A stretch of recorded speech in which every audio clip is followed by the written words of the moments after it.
I'm starting here with my semi-permanents because, let's face it, nothing bad is gonna happen if they're on for a really long time. And plus, just I'm working, again, smarter, not harder. I'm gonna do the underneath so I can have that out of my way. I'll lay a foil down on my rainbow, and then I can proceed to move to using my Factionate on the top.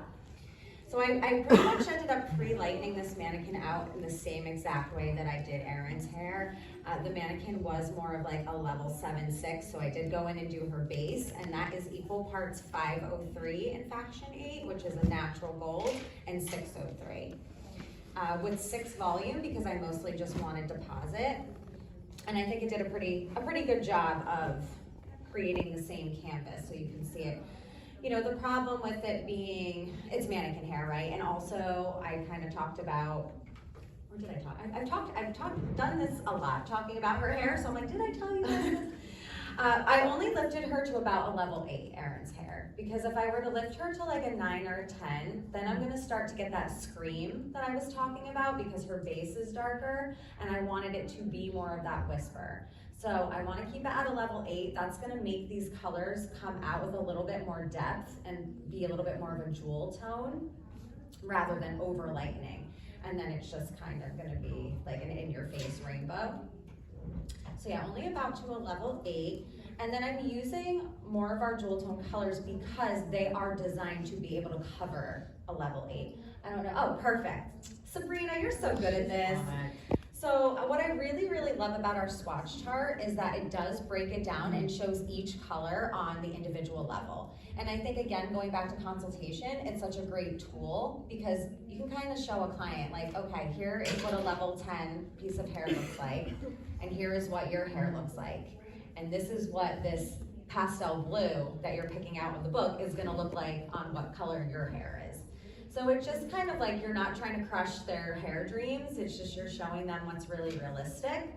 And if you look at things like, so my orange that I'm using is nuclear, my yellow is satire, my green is absinthe, my teal is aquatic, my purple is velvet, my red is pyro, and then the pink is cupid. So if you're looking at that chart, all of those colors can give a result on at least a level 8, even some of them can give some sort of a result on a level 7. So I know I'm gonna be safe there. And Kate, I know you're a big fan of that as well.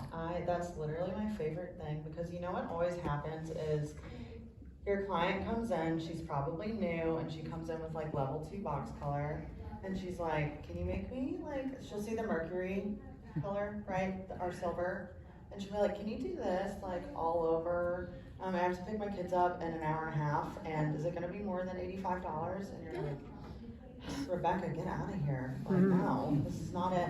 So I love this. This is a tool just visually for clients, but also for myself, you know.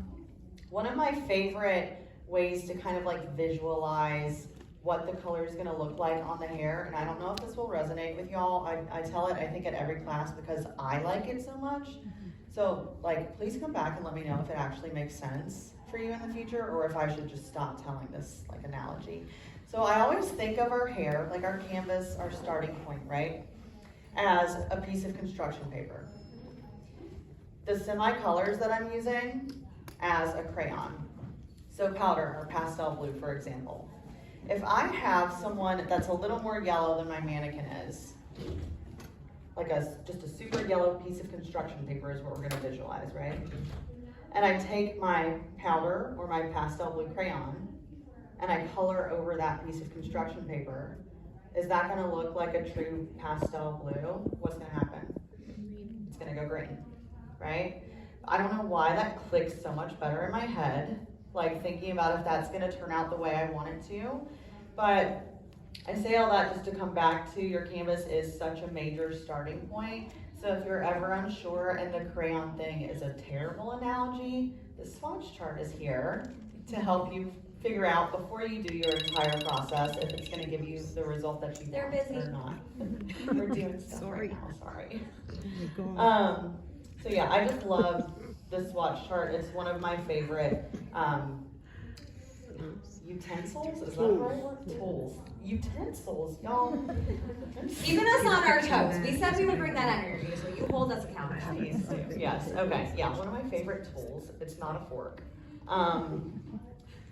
to utilize in the salon.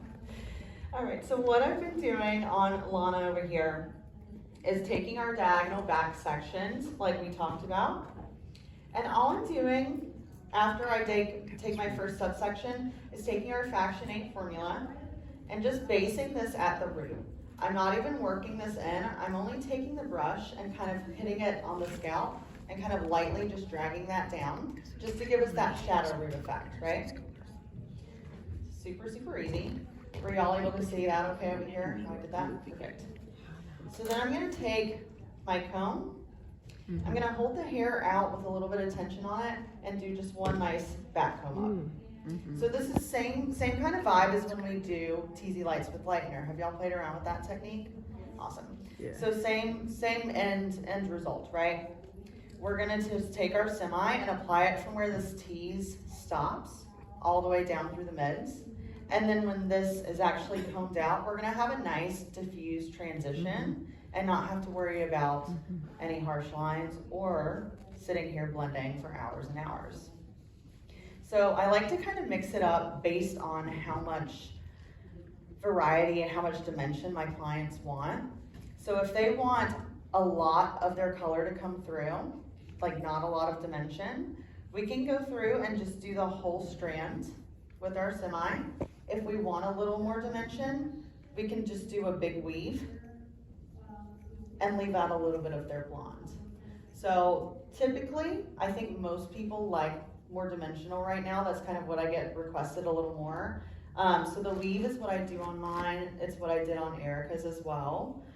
But if you want something just a little more intense, you want to see less dimension, you can skip over the weave and just pull that all the way down. And I'm just gonna alternate between Cupid and Area 51 and just pull that all the way through to the ends. So whenever I use this technique, I can honestly get a whole head done in like an hour. So it's really, really nice to be able to give someone vibrant hair and cover roots at the same time in that amount of time, right? Does that sound cool?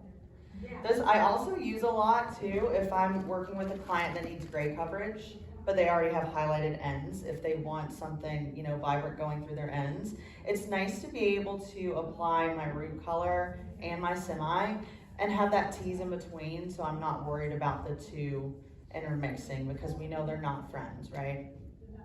So our Faction 8 color has ammonia in it. So the ammonia, if it touches the semi, it will just pull it off and leave like a weird little hollow spot there.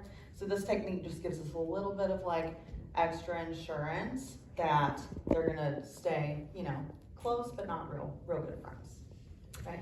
And I love the versatility of what Caitlin's doing. And so this is kind of how you get the client to dip in that toe, right? Because you could go bolder colors or softer colors. You're also determining where you're placing that color. How far up the strand, how far or how low on the strand. So if it's somebody that, you know they're gonna cut their hair like 2 inches at some point in the next 3 months, maybe you do go bolder. Maybe you do try a little neon something because you know, and maybe they're real blonde, right? So you're scared because you're like, I don't wanna have to get that out later. So that's where you kind of say, you know, it might be hard to get you back as platinum as you are with the health of your hair, but if we kind of just do like the last 1.5 inches and you get a good trim at the end of the summer, then we can totally do that. So I think it's just like kind of thinking outside of the box and like truly just giving them different ideas that really helps.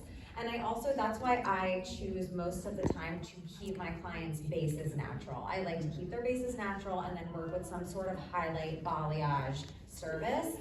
I do think, I mean, I'm sure y'all have been seeing it, like block color and more even chunky highlights. It really is making a huge comeback, and that's where it's funny, because that's all I did when I first started doing hair. It was like the early 2000s, and that's all we did. We did like 5 chunks down, like in a mohawk section. We didn't use toner. It was like, the more yellow it was, the more like bright it was against like the brass made it stand out. So like we never even used toner. It was insane. Times were wild. But now of course, everything comes back, but in a little bit of a modern way, and then we put our professional twist on it to make it look a little more expensive. Because also, you know, these services are luxury services, like with, you know, with everything, with how the cost of living, how much our product is costing us now. I mean, we absolutely have to make them understand that these are luxury services as well. And if we can give them something that's gonna grow out very nicely and kind of last a little bit longer, because even a technique like this, you know, this rainbow, the color that I did on the top of her hair, I mean, I could let that fade out for 4 months and it would still look good every single step of the way. The rainbow would just eventually wash out to highlight service, and then maybe they just come in and we shift the tone of the highlights because, you know, they were a level 8, they were a little cold underneath there. So, but they might just come in and I might just like tone her highlights at some point. So you can definitely transition back and forth a lot easier, which I also really like. So that's a big plus for me. And I just think, you know, when it's bleached out to the scalp, the second those roots start fading, you know, they kind of feel like they need their hair done again.